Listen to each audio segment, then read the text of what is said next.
Oh, well, tonight we have as our guest speaker, David Tepper. I am so thankful that he agreed to come, when I sent him an email a week or two ago. Um, he is a friend of Richland County and has, participated around here for many years. And every time I ask him to come, he comes, so thank you very much. Um, we have a new book. You're gonna talk about that tonight? A little bit, yeah. Yeah, and he does have copies with him, and it's going to be one that you're going to want to have. I already ordered mine. Oh, So, yes. And we're gonna talk about your, Substack site and so forth. So, David, please come. thank you.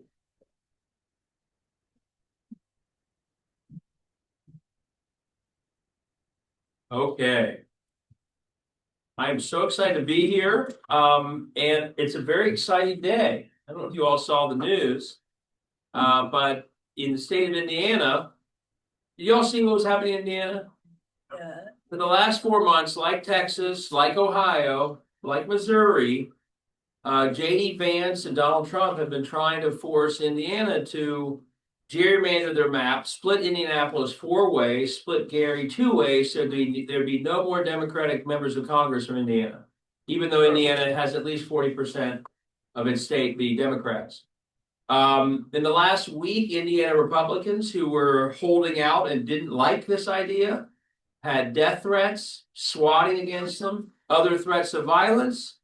Today, Donald Trump said, if you don't vote for my rigged map, I won't provide any funding to Indiana. You won't have any money for roads. You won't have any for anything. And about 2 hours ago, by a vote of 31-19 on a body that is 40 Republicans out of 50, they voted no on Trump's gerrymandered map. That is a heck of a victory for democracy. So I'm in a really good mood. I've been kind of talking to all these leaders. I was in Bloomington about 3 weeks ago, but I'm appalled by gerrymandering. This would have destroyed and split up 2 communities, largely majority minority communities, cynically, kind of Jim Crow style.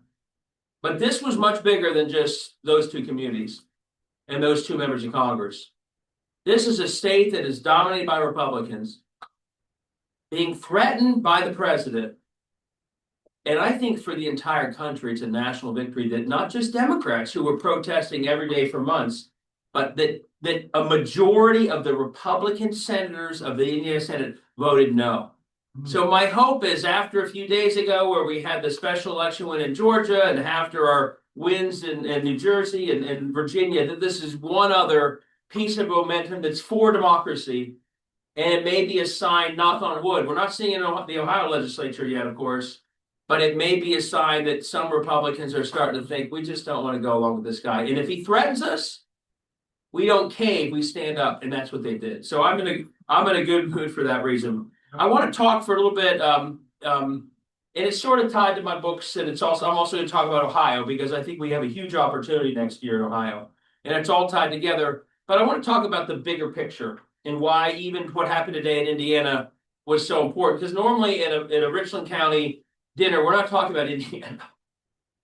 But I hope we all are seeing that all this is important. And I'll put it this way, and this is why this is an opening into sort of the bigger picture as I see it. And it's really been eye-opening, I think, to all of us. And maybe some of us did need this education. I think I did, and a lot of Americans did. For the last, 20 years, I think that those of us, I'm in my mid-50s of my generation, we sort of reached a point where we just assumed, hey, aren't we the lucky ones? We're the generation that doesn't have to worry about democracy itself.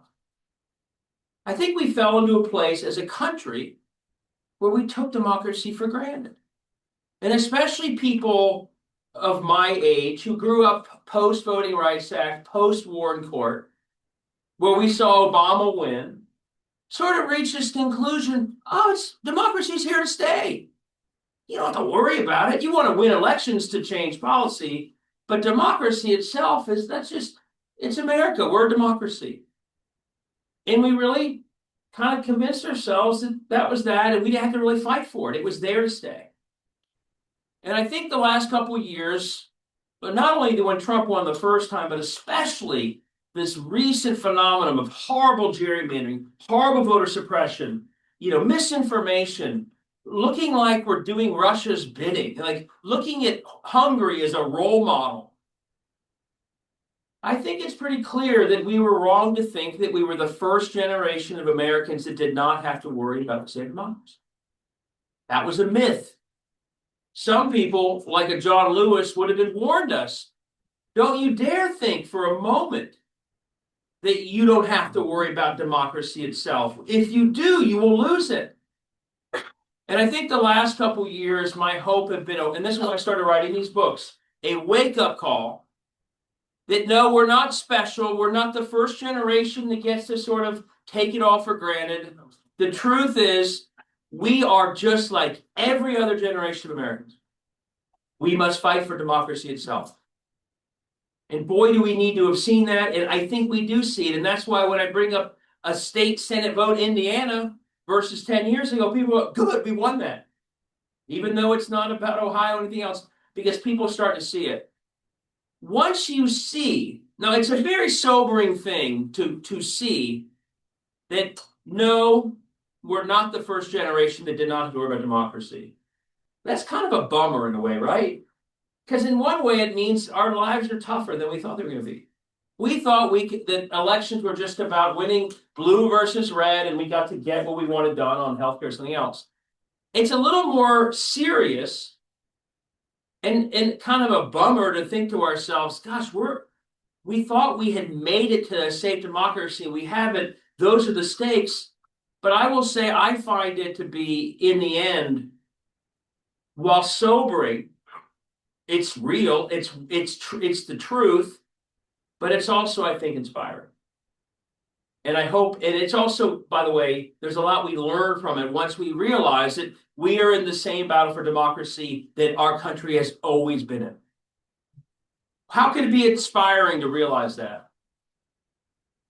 Well, the first way I think it's inspiring is if we look back, the only reason we got to the Voting Rights Act and the Warren Court and the progress and Obama winning was because generations before us got an incredible amount done in far more difficult circumstances than we even face today. If you look back, now I don't say this, I never want to understate how serious it is right now. What Donald Trump is doing, there is no minimizing what a threat it is. It is every day. I mean, these are deep threats to democracy, deep threats to the rule of law.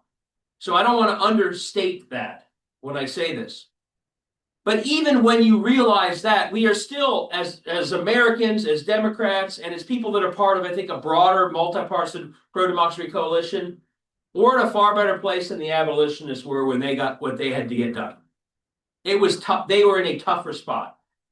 We are very privileged versus where they were, yet they achieved what they achieved. Then you go to the suffragists, the generation that came after abolition, and you think about what they had to go through, where neither party wanted them to vote. Where the challenges they faced, again, they were in a tougher position than we are in right now to get what they need to get done. And I'm very proud of this. I come from, to think about their fight, my great-great-great-grandmother was at Seneca Falls. She actually attended, she was a parishioner at the church where the convention took place, and she was there at the convention. She was in her early 40s. She only was at that church because she actually had previously attended a church down the street. And she was such a fierce abolitionist in that church that even though her church was an abolitionist church, she was coming on too strong. And the minister got mad at her because she was saying, why aren't we doing more?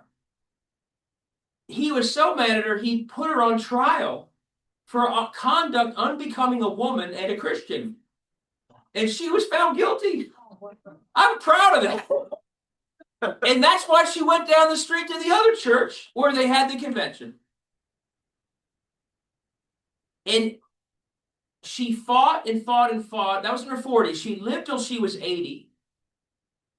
And only, I think, 40 years after she passed away, only her granddaughters would see the rights that she was fighting for at the convention. So when I say that we have a better position where we are today to fight and win, that's what I'm talking about. People were fighting for things that they knew they would never see. They knew they would never see. They took great risks. And there's danger right now. There are certain Americans especially feeling it. But their risks were more. And then we have the civil rights heroes. Not just the ones that we all know in the 50s and the 60s that got to see the freedom they were fighting for, but folks in the 1910s and the 20s that we know nothing about who were fighting and often killed or jailed and never saw the progress they were fighting for. Even later, of course, John Lewis knew what was going to happen when he crossed that bridge, and he did it. The greatest part of our history are these struggles. And I find it inspiring to know that we are here today, we are in the same struggle. And we are only here because the generations before us who gave us the baton that we are now holding were able to overcome so much, and frankly, more than we have to overcome, as bad as things are. It's inspiring when you read back. And I now look at our history very differently than I did when I studied it, because it's all about what we should be doing today. In many ways, I think our lives have more meaning. I know, not in many ways, I know they do. I believe all of our lives have more meaning because we are in the grand struggle for democracy we didn't really think we were part of, but we are. So everything you do as a party, as a county, those Indiana senators today, they were playing a role in the grand battle for democracy.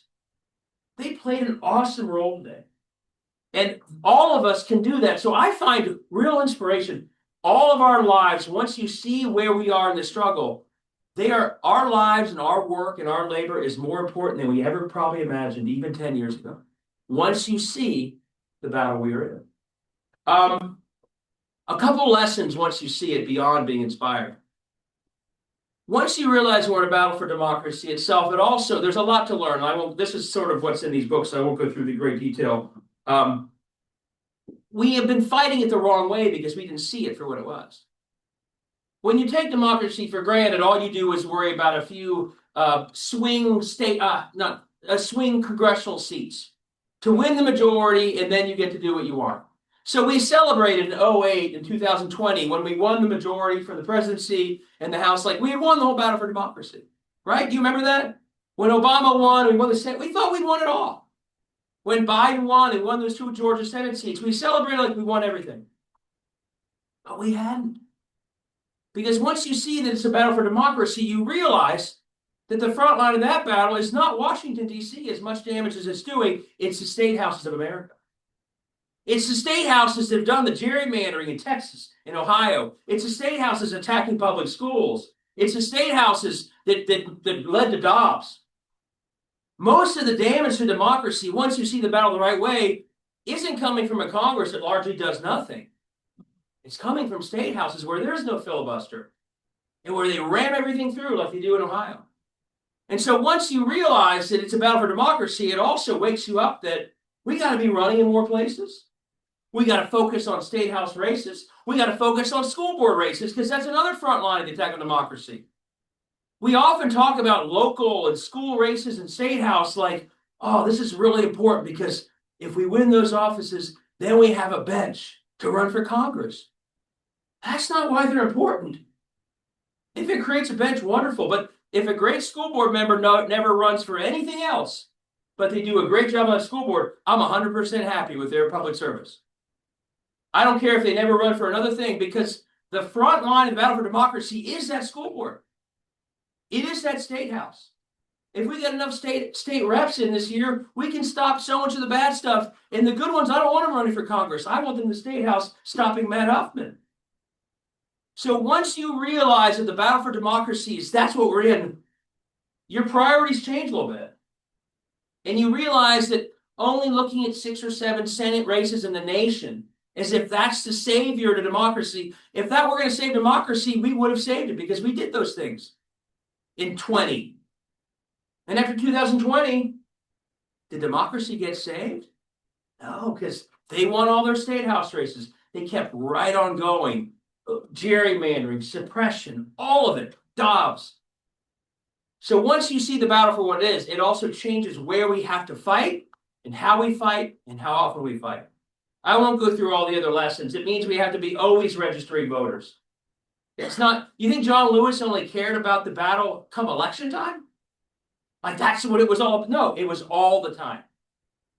But the thing I want to say, and then I'll talk about Ohio for a second, and I maybe take questions, is maybe the most important lesson for us right now, once you see that we are in a battle for democracy, is the importance of action right now. So the battle, if you look at the history, and this is the history that they like to censor, the history is very clear that it's not some steady line of progress to an ever better democracy. It's always a back and forth. It's always hills of improvement and valleys of decline.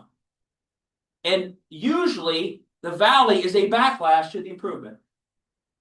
Reconstruction, Jim Crow. Voting Rights Act, Southern strategy. Obama, everything we've been dealing with since. That's our history. It just is. It's a painful one. It's true. That is, I don't want to say inevitable, but that has been like clockwork for our entire nation's history. But there's a lesson in that history, and this is what is still undecided, that it will be decided in the very near future. It's not whether or not there's a backlash. There always, by the way, the backlash wasn't just because Obama won the White House. It was because the Obama coalition won everywhere. The Obama coalition helped elect Ted Strickland and helped us flip the state house. So it was the coalition, the diverse coalition that came together that threatened folks in power. And the minute they could get rid of that coalition, they started purging and gerrymandering after 2011. But the question ends up being not, will there be a valley? Will there be a backlash? There always is. The question is, how long does it last? It can last a couple years, or like with Jim Crow, it can last lifetimes. And my very selfish goal as a father of an 11-year-old, 9-year-old is to shorten the valley as much as we can. I don't want my kids in the middle of what we're in right now when they're my age. I want them to be 20 years old and saying, Dad, what was all that crazy stuff when we were 9? What was all that? Like it's already in the past. And right now, that's what's undecided. Does it last for decades?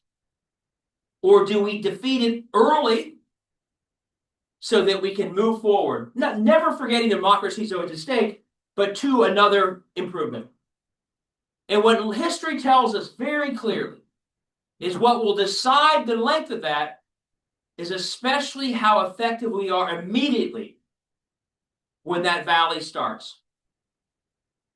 Because if we don't battle early, if we had allowed that Senate, that Indiana gerrymander happen, if we let it become normalized for our kids that billionaires just run everything, and you win elections by being openly racist, and doing all the other crazy, corrupt things that are happening, if you allow that to settle in for several years, we all know it's wrong, but we're kind of moving on, we're passing away, and young people will never know the difference. It will get cemented into place as the new normal, to the point where a lot of them won't even know to change it, because it's all they've ever seen. You have a collective memory in our country that it forgets things very quickly. We all, a few years ago, Roe v. Wade was the law of the land no matter what. If you live in the South today and you're 20, pretty soon it was never the law of the land for you if you're a young woman. And you don't even remember when it was. And so the danger of time passing and us not resisting and us not succeeding and showing this isn't how it has to be, it's a real danger that's when it goes from being a few years 2 decades. I'm haunted by one example of this. I always think back to, this is going to sound like an odd analogy, but I think it's very apropos. An 18-year-old black teenager in the late 1800s in a southern state, almost every fellow black man he knew would have been voting. The majority of a city council where he lived could very well have been a black city council majority. The Speaker of the House of the South Carolina or the Alabama State House was likely a minority, was likely an African American. There was a member of Congress, a black member of Congress elected every term for 40 years from the South during Reconstruction. Supreme Court justices, sheriffs, lieutenant governors.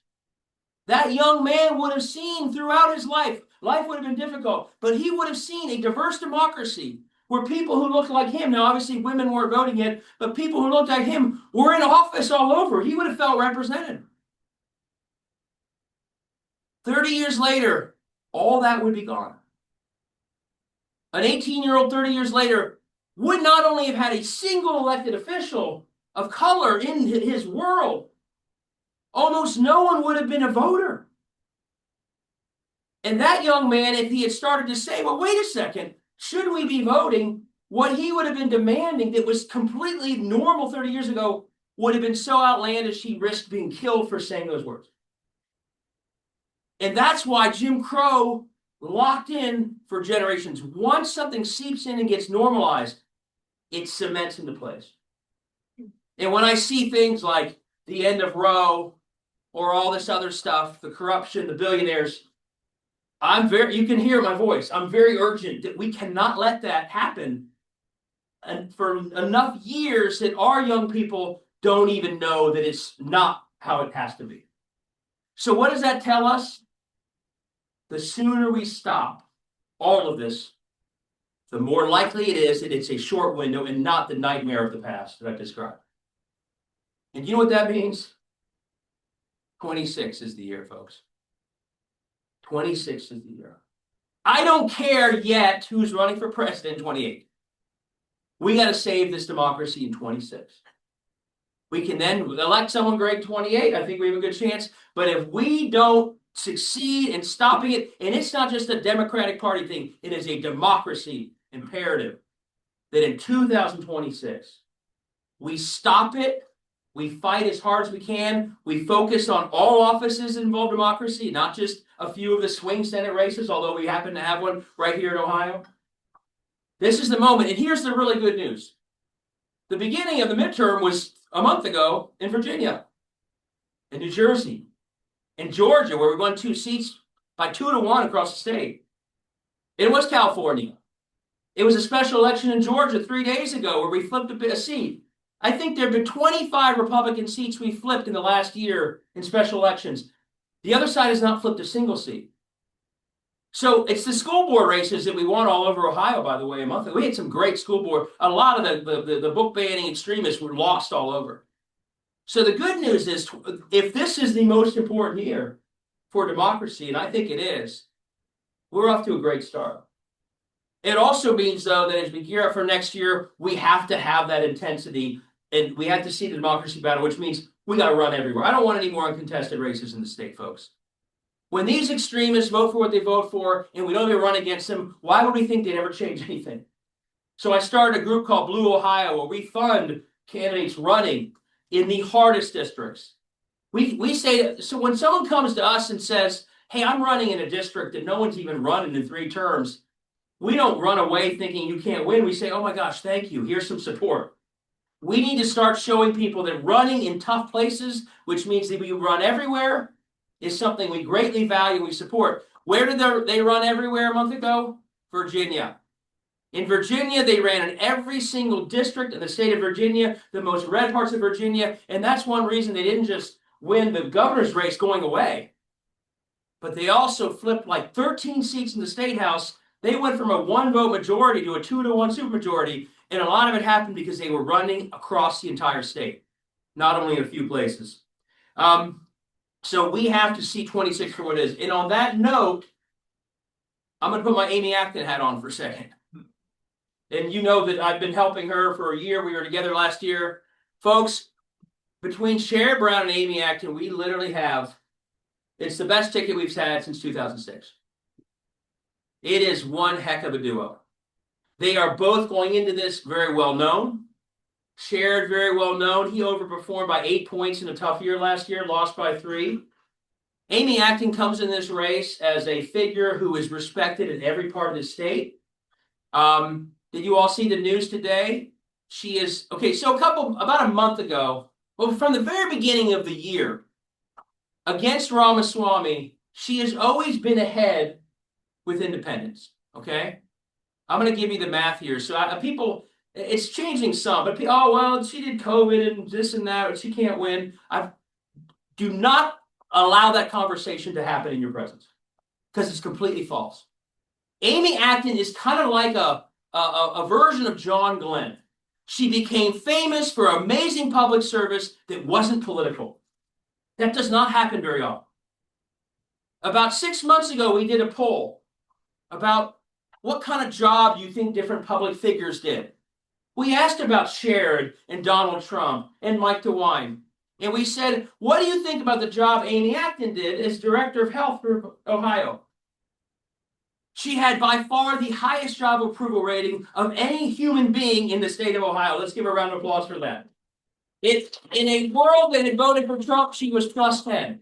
She is the single most popular figure in the state of Ohio. Can I ask you a question? When's the last time you could say that about the Democratic governor candidate? You couldn't. Yeah, it's pretty amazing. I mean, we've had some good Democrats, but to have the single most popular person in the state of Ohio, and I'm not talking about just Democrats like here, I'm talking about independents. They love the work she did on COVID. And a whole lot of Republicans did too. And in case someone says to you, but isn't it controversial that she dealt with COVID? The first answer is, it couldn't have been that bad. She's the most popular person in the state. But secondly, we've actually done work where we asked sort of, Ramaswamy and others, oh, she did COVID, they attack her for we asked negative questions about that. We asked them the way Vivek would say it. What do you think about the fact that Amy did this and that? Like in a negative way. And of all the things that we asked about, it was the one the voters did not respond to at all. Because they kind of agreed with what she did. Or it was 5 years ago. They care much more about costs right now, and jobs, and healthcare, than relitigating what was a very complicated situation 5 years ago that they generally thought she did a good job on. So every time they bring up COVID, I mean, they did this to Andy Beshear, his whole campaign. He won by more. What's his answer? COVID, I was trying to save lives. Others were playing politics.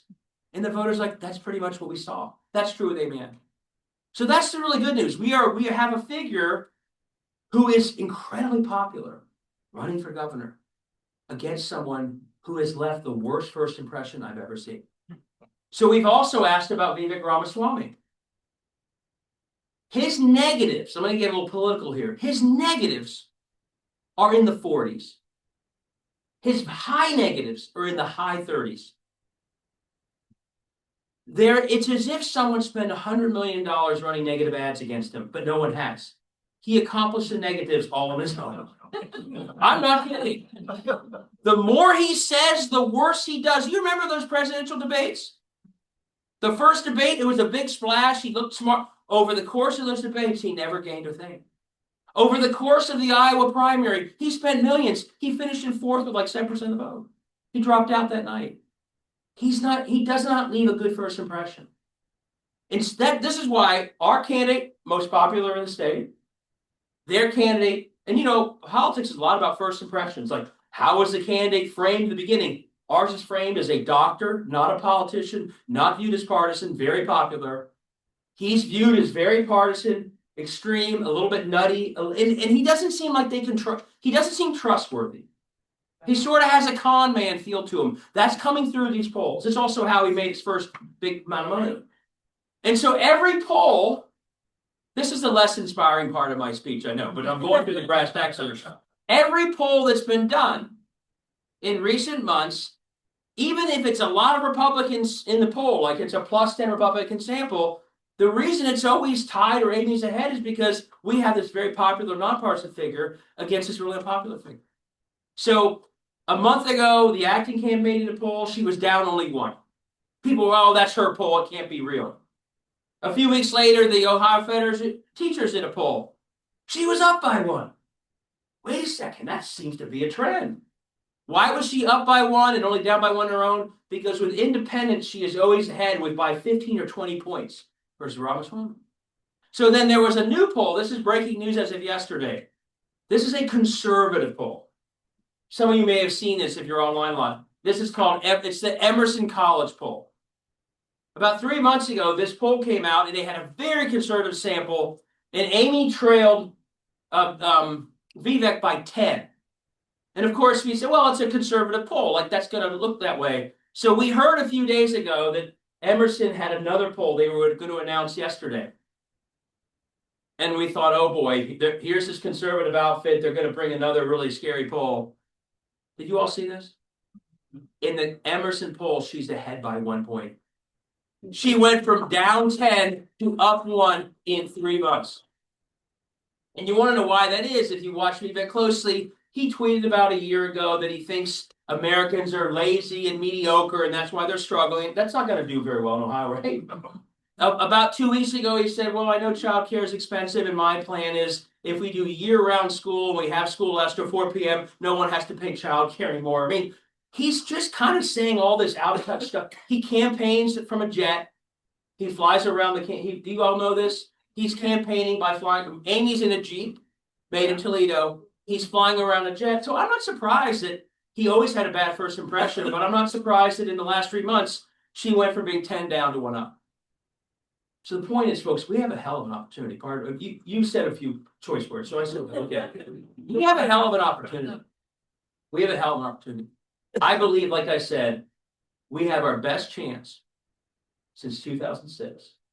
Because as we've learned from good and bad, it's the top of the ticket that carries everything. And if Sherrod, with his brand and his long-time public service, joined with Amy, who brings a freshness and so much of the growth on the Democratic side is women in suburbs, both blue and white-collar women, she's the perfect candidate to talk. She goes to rural communities and people who may not otherwise vote for Democrats.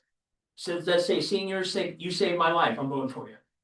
What other people do we have that can walk into a very small red county and have that reaction? She gets them.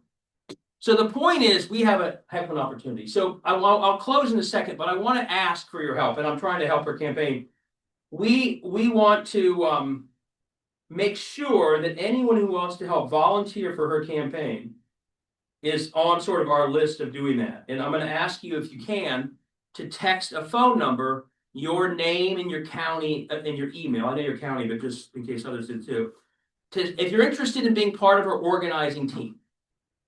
Because we don't want to have this be the we only are talking to people with a month to go. That's not as successful. We've learned that's not successful. The acting campaign wants to start far earlier organizing. And so we love to have names of people from every county, including gathering signatures in the very near future. So the number to text for this, if you're interested, is 330-520-2105. That's 330-520-2105. If you have your phone, do it right here because you'll forget later. I'll give you a chance to get your phone out. My number one goal is to get some names. We need names in every county. Take your phone out and text the number 330-520-2105 and just send your name and your email and put in the county, and then we'll add you to the list of people. We've got hundreds of people all over the state, dozens in most counties who are agreeing to help. So thank you for doing that. So I honestly, I'm not a when someone starts out saying we're not, we can't take democracy for granted. I'm not some, naive optimist. I don't run around and say we can win no matter what when we can't. This year we can. This year we can. We're seeing it in every single way. The overperformance. We have these wonderful candidates, and if we run everywhere, if we work hard, if we get behind our candidates, we don't only have a chance to make the difference I've said for democracy itself. We also, for the first time in a very long time, can flip this state blue. And whether you're looking at public schools or population loss or economic stagnation, everything the Republicans done in this state for 20 years is failing us. Everything. Higher ed, all of it. And with Amy Acton and the team she put in there, we can turn the state blue and start turning all those problems around. Thank you all very, very much. I really appreciate you being here. I'm happy to take any questions you have before we wrap up. Questions? Yeah. Yeah, I'll give you the number again.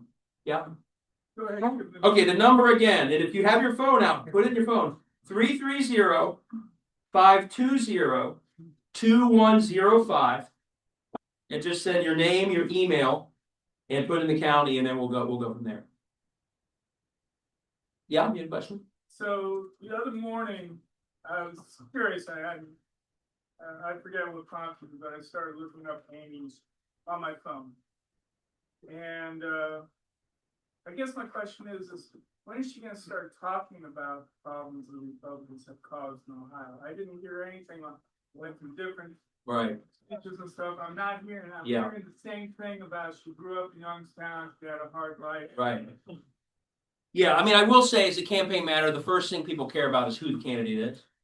And so the fact that she grew up in a tough circumstance in Youngstown is for many voters probably the most important thing for them, that she has lived a life that understands them.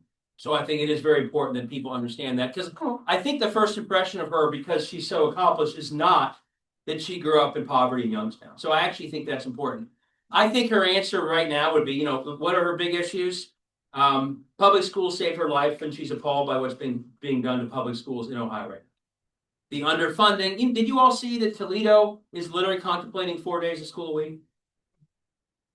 That's a 5-alarm fire. When you start to have major school districts seriously considering 4 days of school a week, that's a sign of just not just some underfunding, but drastic underfunding. The voucher situation, completely out of control. Billions going out the door. She talks about it all the time. Obviously, healthcare costs and access. She and I were together in Adams County a few months ago. We had 2 different women at that table say they had friends who delivered babies along Route 32 because there's no nearby hospital where you can even deliver a baby. So she's obviously as a doctor, she understands this stuff, working very hard to reduce to improve access, reduce costs. I would say the number one thing she talks about, though, like the Virginia candidate, the New Jersey candidate, is all the cost items that are through the roof right now. And the good news is there are so many things a governor can do about costs, and that's why Spanberger and Mikey Sherrill did so well. A governor could immediately, one reason we have high costs is because the PUCO was corrupted through the first energy scandal. So they're looking out for utilities and not our costs. You put different people in there, you can all of a sudden have programs and policies that reduce costs, which includes having data centers pay for the energy or bring the energy that they need and not make everyone else pay for it. But everything from waiving medical debt to property tax relief for seniors to the child care costs. We are a state that we subsidize child care at a lower level than almost any state in the country. So it's one of the hardest items for people to pay for in the state of Ohio. So that if you look at her website, that's all there. And I would say you have to, as I did tonight, you cover a lot in the speech. She doesn't get into every single issue, but it's a very sort of economic bread and butter, reducing costs agenda, while we're also thinking about the big picture of how we solve the larger things that we're not handling well. What I'm telling you is I'm not seeing that on my phone. Okay. So please pass that message on. One thing you'll see in the last week is she laid out an education plan. She laid out a cost plan, but I'll pass that back. I mean, I love. Yeah. Here, we got a year to do it, and over the course of the campaign, she will be rolling out one policy item after the next. Other questions? Good, but thank you for the input. But if you heard a stump speech, you'd hear a lot of what I just mentioned as well. Other questions? By the way, just to contrast, Vivek's policy is get rid of the property tax, get rid of the income tax, and it's sort of like anyone here ever hear of Sam Brownback? He was the governor of Kansas who destroyed Kansas through this exact kind of approach. So most of what he's proposing is not at all serious. And if he were to do it, it would run our state into we already talked about 4 days of school week in Toledo. If you take seriously and implement his policies, you would run us even further. He'd be doubling down on all the things that are already failing. Where does that money come from? The money, I have no idea. I mean, it's, where's he saying it's gonna come from? And Sales tax. he does, an economic miracle, because trickle down always works. No, it is, watching him, and I watch him closely. It is true. I've never seen a more bumper sticker campaign. I mean, he's gonna have the most incredible schools ever, but his first proposal was get rid of the property tax, and he's gonna get rid of the income tax. I don't know the answer. He doesn't answer it. One of his big things is he's gonna bring new standards to schools, he says. At the same time, when you give billions in vouchers, you don't even know how they're spending the money, let alone apply standards. So it's completely inconsistent to say we're going to improve schools by adding standards. At the same time, we're going to give away billions to, you all know this. We don't have the foggiest clue how $1 of the billions in vouchers are spent. So standards, we don't even know if it's going to education. So when you go through his plans on all of it, energy, again, his plan on childcare was have the whole year be a school year and make school till 4 p.m. That was responded to so badly within 2 hours he removed the video from the internet. And the video was so bad when Amy Acton put the video back up, they accused her of having used AI to do it. You know something's bad if your own side thinks your video is a fake video because they can't believe how dumb it is. And that's what happened. So all kidding aside, if he didn't have all the money he has, he would struggle to win a city council race. He's a very poor candidate. He's a very undisciplined candidate. And to your question, none of what he's saying in a state that is in serious trouble and needs serious help on every issue under the sun, nothing he's saying is serious. Here's another one. Anyone here a teacher? So do you remember the third grade reading guarantee? This was a big Kasich bumper sticker. The third grade reading guarantee, if you don't pass that test, you have to be held back. Big bump, there's so many of these bumper sticker right-wing solutions as if they're going to solve much deeper problems as to why kids are struggling to read third grade. It goes back to when they were born in many cases. They'd never had the support they needed. The third grade reading guarantee within 4 years, the study showed was a complete failure. Scores not only weren't going up, but the kids being held back were ultimately dropping out a lot more. Complete failure. It was a failure so much that a Republican state house that doesn't do a lot of good things actually repealed it because they were shown that it was a failure.